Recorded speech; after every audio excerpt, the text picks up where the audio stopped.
specialize in music most people hate. Thanks for tuning in. Make sure you check out our Facebook page, Instagram, and our website. Let us share the noise with you. Yo, this is John from Dosage Media, and this episode is brought to you by Begrudgingly Benny. Interested in putting something horrific and grotesque on your next piece of merch? Benny is tucked away in the fiery depths of COVID quarantine, blasting the filthiest of old school death metal and drawing hideous creatures that he is waiting for you to adopt. Go over to Instagram and follow at Begrudgingly Benny and contact him if you would like some really weird original art for your band or label. Super professional, highly recommended. We are live. Gaahl, how are you doing today, man? Yeah, I'm good at the gallery at the moment and putting up the next exhibit. You know, in a previous interview with Metal Injection, you stated that the calmer the pieces, the angrier you are, correct? Yes, when it comes to my own art, yes. Okay. The process of creating them, yeah. So, what characteristics do you try to exaggerate when differentiating these two emotions? No, they just happen. It's not something that it's not something I invite. it chooses itself. Right. Now, for me as an artist, I don't have a clear vision when it comes to what I'm going to do. So when I play guitar and I record, I just kind of look at a blank screen and go for it. What type of like inspiration do you get from that? Yeah, let's see. It's well, when it comes to visual art, it's more observation of what I see in others. Correct. Musically, I tend to just gaze within myself. Okay. So yeah, I rarely pick musically. I rarely pick inspiration from the outside. It's usually just from the inside. Okay. You know, when I was watching that video, I noticed a lot of black paintings. Do you limit yourself to just black, or do you tend to go outside of that? I usually do color it, but let's see. At the gallery, I usually portray other artists, so it's usually not my own pieces that's on the walls. Right. So it's. I have been working a bit in black and white the last couple of years since I think mainly because I'm since I run the gallery now and I'm kind of stuck in Bergen. Right. And so then I tend to kind of rework old pieces into black and whites instead of. Okay. All right. Yeah. So, but you might the paintings you might have seen might be others. Okay. Yeah. The only ones they're on the wall. Yeah. The only ones I saw was in that Metal Injection video, and it was all except like two of them. They were all black and white. So that kind of brought a curiosity to me because I'm like an artist myself. Yeah. I've not seen the interview, but I think it's when we did it. I think it was Leo Kiefer that was hanging on the wall. So okay, yeah. So you know, here's another one off of this gallery. When like discovering your passion for painting, did you ever have like a burning desire to open a gallery, or did it just kind of like happen? In a way, it happened. I've always had a passion for visual art. So I kind of had a plan to open a gallery when I turned 72 or so. But then yeah, so and some had misheard the rumors that I were looking for a location. So that's basically how I ended up here. I just got a call from, and they asked me if it was right that I were looking for a location. So I said, okay, I can come down and basically take a look. I feel like another thing with art and doing, all these canvases, they take up a lot of space, and like you want to show off what you're spending all this time on too. And it's not worth just having the stuff sit around at your home, like it's a piece of art and people get inspired from it. Yeah. For me to run a gallery is more to show other people's work rather than my own. Okay. I'm not too eager to show my own work. Okay. So here's another one. What words of wisdom could you give to an artist that wants to prove his individuality? Oh, well,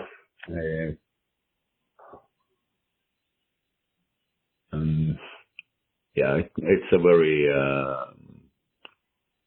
difficult to come with any suggestions, since right. It's just to maintain one's own force. It's Okay. It's there's no I don't have any guidelines for anyone else in that. Right. So. It's just one of those things that I feel like you either have it or you don't, and like you can't push art, and it's one of those inner things that if you push it, it doesn't come out like what you want it to. And you, like you said in one interview, you don't want to push something that people want to hear. You want to do it for yourself.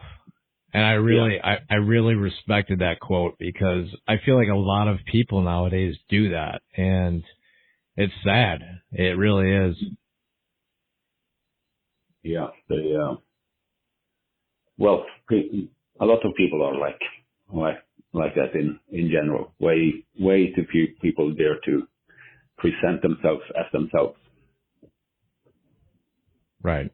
So in general, but of course that also counts for art. Yes. Okay.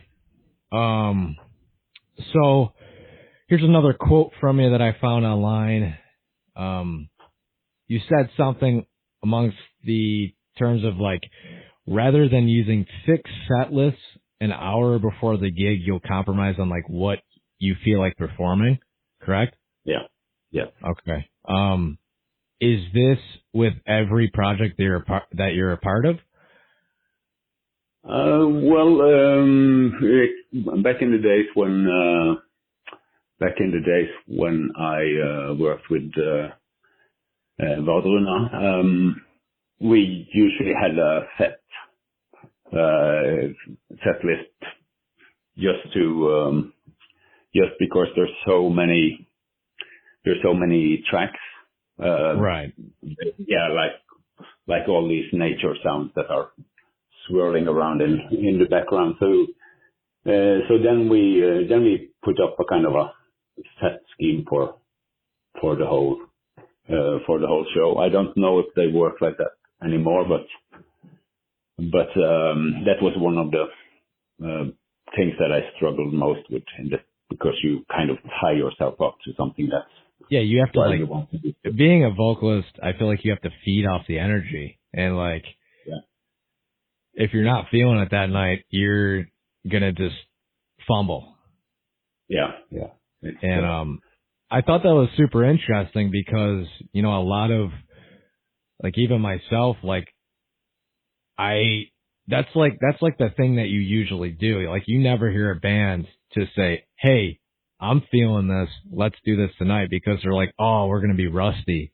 You know what I mean? Yeah.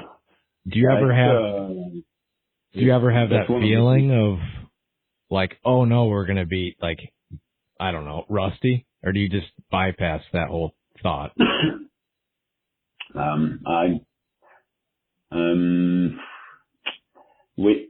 I'm usually most worried about my my own condition. But I really trust the people I have in the band. Right. At the moment, they are of course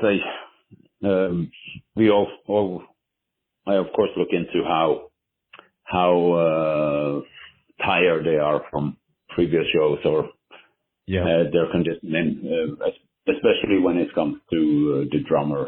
We kind of need to make sure Black metal drums is freaking terrible for the feet for drummers, man. So we do talk about the set list before we go on stage, just to make sure that everyone is comfortable with what is replacing the other song. Okay. But I like the idea to kind of go on stage and then just do the set list in the moment. It's, and with the band I have now, I feel really comfortable to doing that as well. So. Okay. Yes. Gaahls Wyrd is so good, man. Like, I can't express enough how much I love the aspect of you using different vocal styles, because it really blends well with that project. Yeah, I feel it's where it's supposed to be. Okay. So it's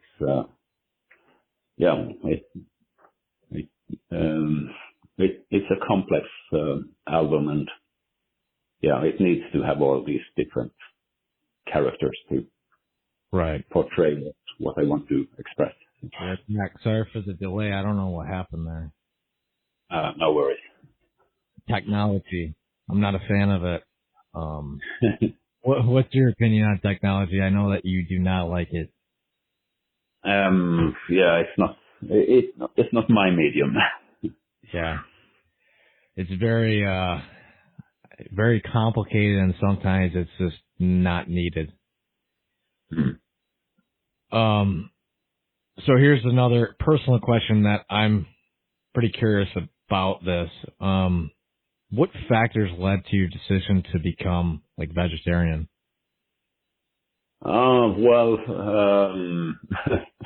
No, I've been vegetarian most part of my life. Not continuing element. It's been back and forth, but it's I function better on vegetarian food than on meat. Yeah. Okay. So it's and so you've kind of grown into it. Well, not grown into it, but you've always had that. Yeah, since you were younger. I've kind of always preferred vegetarian food. So. Okay. So is there a particular moment in your life you could point that has developed your interest in wine?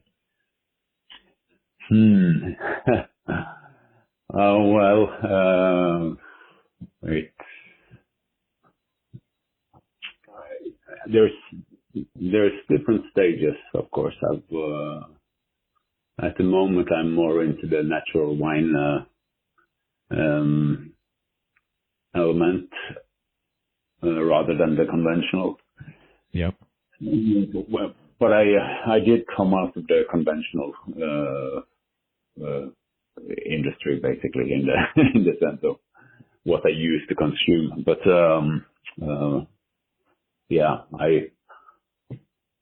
I asked for something that I've never tried before, and I was served something that I thought tasted incredibly terrible. Really kind of felt that it was an insult to be served this. Right. But during, like I do with everything that I just see how it developed and things. And at the end of the bottle, I had fallen in love with it without understanding why. So it's What bottle was that? that was Contadino 2, produced by a Belgian producer, but he's producing it in Sicily, Italy. Frank Cornelissen.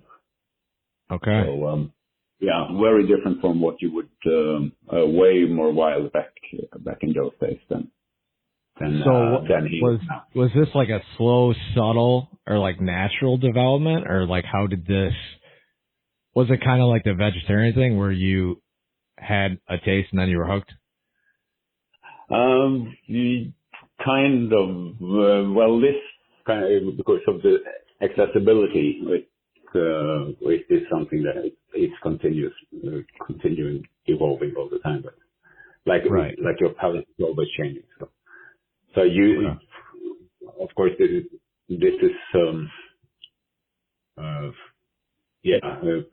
getting close to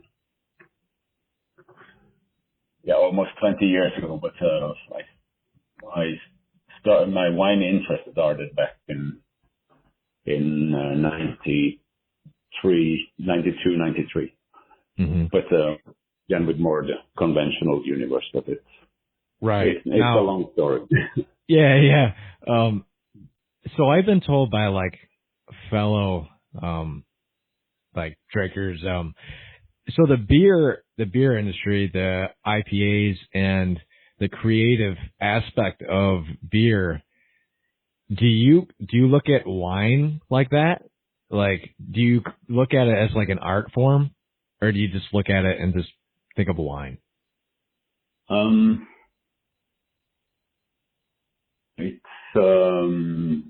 definitely a skill. Okay. But by all means, it's also it's also kind of ruled by weather and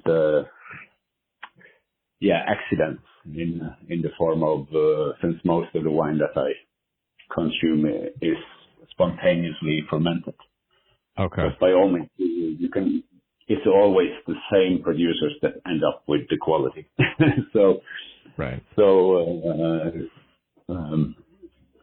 there's definitely skill involved, but it's right. What my question basically is like these people that follow the IPAs, they try different kinds. Like every week they'll buy like 7 different companies. Do you stick to one type of wine, or do you try different categories and styles? I try different categories. But when I started with wine, I basically specialized on one certain grape, and then kind of developed this, figured out where and what process the grape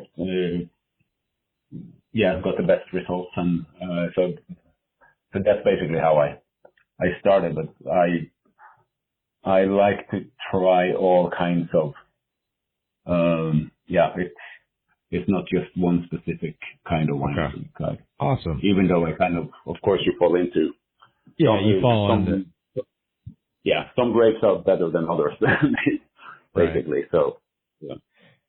So I saw, I think this is true, that, the question was, is there any artistic influence of yours who would surprise people, or like some artistic influence for you? And you said something like Van Gogh. Was that correct?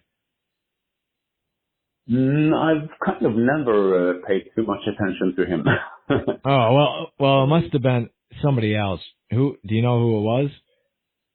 No, but I kind of, I don't know if,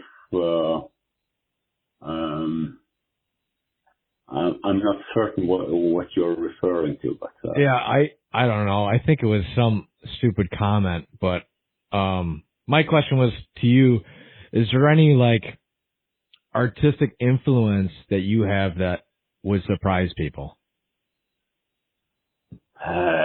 probably, but,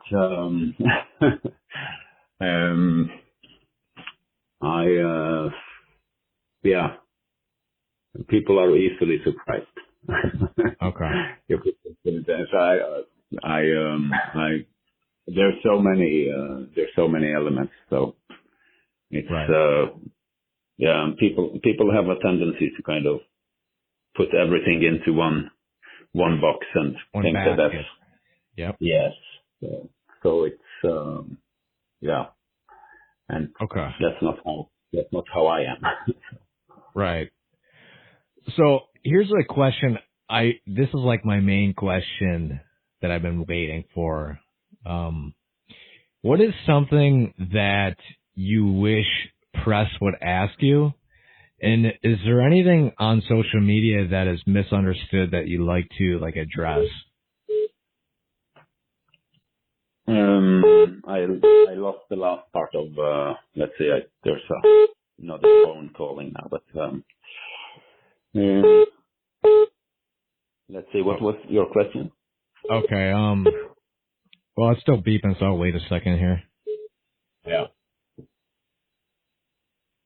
Yeah, I think it's still going. Technology. Is there like a exit red button?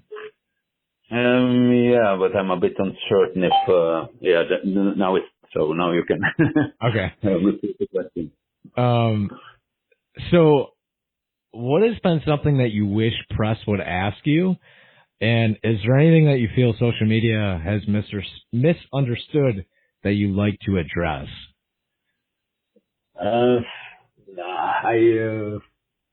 I usually, I'm not too interested in doing any interviews or anything in that sense. So, Okay. I don't have any, and I don't follow social media and that. So it's my better half is doing all the social media for me. So okay. So I never pay attention to what's going on. Yeah. Yep. So these last two questions you can answer, you don't have to answer. I don't really care.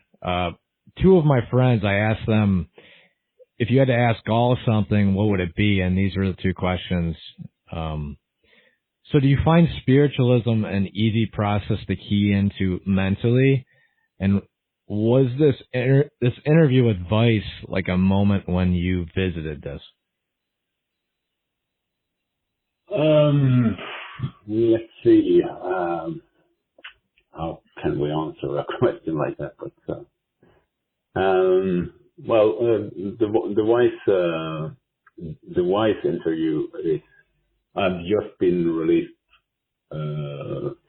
from prison at that time. So, and I think it went over, I think 5 days. We started out in Bergen, and then we went up to my place. Yeah. So yeah, and yeah, it's it just seemed like a very for an interviewer, that was not a good job on his part. Oh, I haven't seen it, so it was kind of because we spoke really well together, but we usually as soon as the camera is put up, it kind of it changes the energy. Yeah. So, but it was a decent bunch of people. Right. So. Yeah, so, but I kind of get tired of other people's energy. Exactly. And I spend a lot of time with them, and so it, yeah. So of course I kind of get a bit grumpy. Right. You don't want to be like you don't want to have a camera stuck in your face, basically. It just doesn't feel. It never feels right. Never feels right. And I feel like these type of interviews are very, they're more natural because you don't have to like worry about your image. You just got to worry about what you're saying. Not really worry, but you can say whatever you want. Yeah, Andrew, let's say and of course we changed a bit, with time. Right. As well, so, yeah. Okay, here's the last question. Like I said, you don't have to answer. How do you reconcile Satanism with Norse shamanism, and what role does this music play in your process? Let's say, because Satanism in the sense of, I just use it as a visual. I more use it as a reflection on the monotheistic point of view. So I personally don't take this in my. It's just the language. Okay. The world speaks in a monotheistic sense, and I'm the opponent, right, to this. So I never mingle them into the Norse mysticism and Satanism. Right. Doesn't have anything to do with each other. It's two different worlds. Okay. Yeah. The one thing I want to say about that is like the evils. So there's this band called Imperial Triumphant, and the only thing they talk about is the evils in New York City because like people just trash everything. You know what I mean? Like they don't give a shit about the atmosphere or like what they're doing. And I really appreciate the message that you're trying to like portray with your music.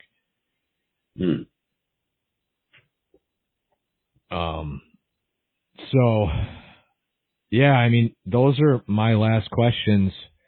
So I just really appreciate you taking the time to do this, and I hope you got an interview later, right? Yes, I have a couple of interviews. Yeah. Yes. The metal mixtape, I just talked to them the other day, and they're very cool dudes, and I think you're going to like the conversation with them. Yes. That's helpful. So I hope you have a good rest of your night, because it's 7:30, right, where you're at? Yeah, this should be, yes. Okay. So have a good rest of your night. I appreciate your time, and thank you. Yeah, all the best. Bye-bye.